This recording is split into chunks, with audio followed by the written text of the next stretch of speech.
In its 21st year and still growing, the Las Vegas Book Festival is the largest literary event in Nevada and offers everything you love about books for every age. With interesting panel discussions, live readings from authors, and a chance for fans to meet their favorite authors and get their books autographed. I actually came to see Prisca Mojica Rodriguez.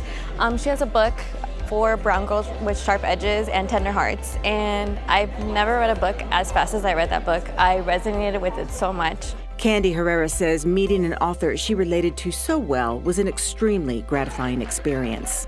I have darker skin than my siblings, so I always felt like the odd one out of my own experience. And there's just so many. She has a chapter on colorism that hit so hard. There were things that were said that I heard growing up as a kid too, and it's like, okay. And it gave me such a feeling of empowerment after reading her book. Feeling empowerment and hearing from authors with similar life experiences is not just for grown-ups.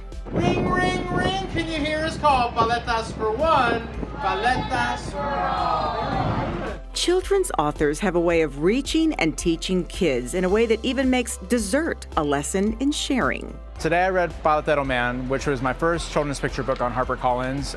It's a book about community and sharing. It takes place in the city of Los Angeles, and of course it's about delicious paletas, which are Mexican ice cream confectionaries, popsicles.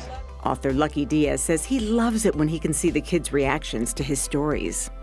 I think it's important to share a story about sharing anyways in these very polarized times, because I think that having goodwill is important towards each other. And I'm always a real believer that rising tides raise all ships.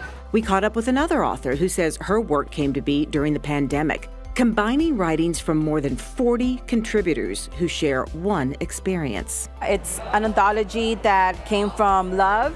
My co-editor is Reina Grande.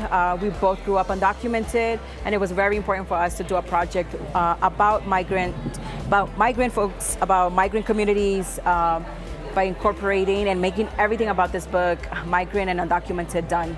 So from the co-editors to the design of the book to the writing in there, it was done by undocumented and formerly undocumented folks. Both of the authors we spoke with say gatherings such as the Las Vegas Book Festival gives them the chance to interact with readers who connect with their work.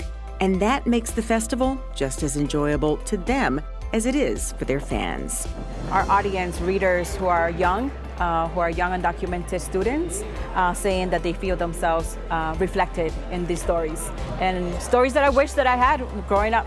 It helps remind me as to the human condition, about generosity and what really moves things forward and what inspires, because if I feel that I'm able to give that energy out into the world, that it'll come back to me in a larger way, and that makes living better, right?